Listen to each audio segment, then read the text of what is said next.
इस समय कांग्रेस के सीनियर लीडर इफ्तिकार चौधरी जी मेरे साथ हैं। इफ्तिकार सर, जिस तरह से आज भारी हंगामा जो है हमें हाउस के अंदर देखने को मिला, दो बड़े लीडर्स पर जो है कटाक्ष किया गया, किस नज़रिए से देखते हैं? देखिए, ये बदकिस्मती है भाजपा की। जब हमने अपना डेमोक्रेटिक राइट का इस्तेमाल किया, हमने हाउस के अंदर ईरान पर जुल्म जो हो रहा है उसके खिलाफ हमने आवाज़ उठाई। हमने कहा कि पीएम साहब कंप्रोमाइज्ड है, क्योंकि देश का प्रधानमंत्री सरेंडर हो चुके हैं और देश को गिरवी कर दिया। ऑपरेशन सिंदूर होता है, हमारी सेना मुंह तोड़ जवाब देती है, लेकिन सीज़ फायर का फैसला ट्रंप जी करते हैं। हमें देश को पता ट्वीट से लगता है, वो भी ट्रंप जी के ट्वीट से।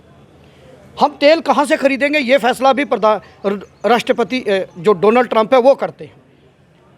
हम पे टैरिफ जो लगता है वो भी 18% लगता है, लेकिन अमेरिका पे कोई टैरिफ नहीं लगता। तो ये सब दर्शाता है कि प्रधानमंत्री जी फुल्ली कॉम्प्रोमाइज्ड है। वो देश को उन्होंने गिरवी रख दिया है। और फॉरेन पॉलिसी, पाकिस्तान के खिलाफ ईरान ने हमेशा भारत का साथ दिया, लेकिन आज जब ईरान पे हमला हुआ तो भारत के हमारे नरेंद्र मोदी साहब ने एक शब्द भी नहीं बोला। खामेनेई साहब की शहादत होगी, एक शब्द भी नहीं बोला। हमारी फॉरेन पॉलिसी फेल हो चुकी है और इसके खिलाफ हम हाउस में प्रोटेस्ट कर रहे थे। लेकिन भाजपा जो अब शब्द बोलने के लिए, अन पार्लियामेंट्री लैंग्वेज बोलने के लिए, भाजपा की जो हमेशा से पॉलिसी रही है, वो हम फ्रस्ट्रेशन में आकर इस तरह के शब्दों का इस्तेमाल कर रहे हैं। राहुल गांधी जी से वो हाउस के अंदर, पार्लियामेंट के अंदर भी परेशान है और यहाँ हमने उनको परेशान करके रखा है। तो उनके नेताओं ने हमेशा अन पार्लियामेंट्री लैंग्वेज का इस्तेमाल वो हमेशा करते रहते हैं, आपत्तिजनक शब्दों का इस्तेमाल करते हैं। हम उसकी कड़ी मजम्मत करते हैं और इस तरह के शब्द जो हैं वो नहीं होने चाहिए।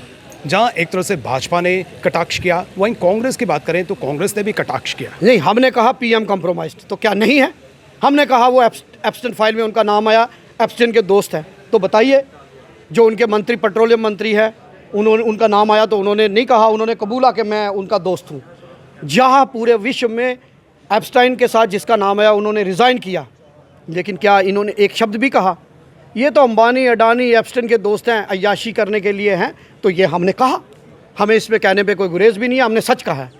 हाउस की प्रोसीडिंग आज से शुरू हुई है और अगर हम बिल की बात करें तो जिस तरह से यहाँ पर डिवीजन्स के लिए और डिस्ट्रिक्ट्स के लिए बिल जो है वहीद रहमान परा द्वारा जो है लाया गया, इसको आप किस नज़रिए से देख रहे हैं? देखिए, नए एडमिनिस्ट्रेटिव यूनिट बनने चाहिए, पीर पंजाल में डिवीजन स्टेटर बने, चनाब वैली में बने, तो ये अच्छा स्टेप है और इस पर हमें सपोर्ट है। हम क्योंकि नए एडमिनिस्ट्रेटिव यूनिट, पहले भी जो डिस्ट्रिक्ट नए बने थे वो कांग्रेस ने बनाए थे, अब नए एडमिनिस्ट्रेटिव यूनिट का अगर कोई डिसीजन आता है तो हम उसको वेलकम करते हैं। इससे आपको क्या लगता है, क्या फ़ायदा जो है वो मिलने वाला है? नए एडमिनिस्ट्रेटिव यूनिट बनेंगे। जो डिवकम पुंछ का आदमी जम्मू में आता था, उसको रजौरी में आकर उसको काम करवाना पड़ेगा। चनाब वैली को जम्मू नहीं आना पड़ेगा वहाँ से। तो नए एडमिनिस्ट्रेटिव यूनिट बनने से गवर्नेंस एट डोर स्टेप होती है, तो ये अच्छा स्टेप है। इसको गलत पॉलिटिकल एंगल से नहीं देखना चाहिए। एक तरफ से ईरान और इजराइल का कॉन्फ्लिक्ट हमें देखने को मिला, यहाँ पर जो है भारी हंगामा हुआ, तो दूसरी तरफ से भाजपा का नेशनल लॉ यूनिवर्सिटी को लेकर जो है भारी हंगामा था। किस नज़र से? ये तो दिखावा है। 10 साल में इन्होंने कौन से नया इंस्टीट्यूशन यहाँ बना दिया? जब नेशनल लॉ यूनिवर्सिटी हमने पूछा था कि खित्ता पीर पंजाल में खुलनी चाहिए, तो LOP साहब कहते थे कौन सा खित्ता? तो ये इनको जम्मू से जितना प्यार है वो हमें पता है, सिर्फ मुद्दा खड़ा करना चाहते हैं। मुद्दा तो है नहीं, जम्मू की बात तो कर नहीं सकते। जम्मू के साथ भेदभाव किया है। आज हमारा नौजवान बेरोज़गार है, हमारा सारे रिसोर्सेज बाहर वाले ले गए। हमारी बजरी तो इन्होंने बेच दी पंजाब को, हरियाणा के व्यापारियों को। हमारी लिक्विड पॉलिसी में बाहर के ठेकेदार आके यहाँ काम कर रहे हैं। हमारा नौजवान बेरोजगार है। अब वो मुद्दे पे तो बात कर नहीं सकते, कोई ना कोई झुंझुना पकड़ा हुआ है, उस पर बात कर। आखिर में जिस तरह से आज क्वेश्चन आवर जो है पूर्ण रूप से प्रभावित हो गया, तो क्या लगता है कि इससे क्या? देखिए, ये मुद्दा जो क्या हमें बेगुनाह लोगों की आवाज़ नहीं उठानी चाहिए? उठानी चाहिए, और ये हमारा डेमोक्रेटिक राइट है और इन मुद्दों को हम उठाकर हाउस में उठाएंगे।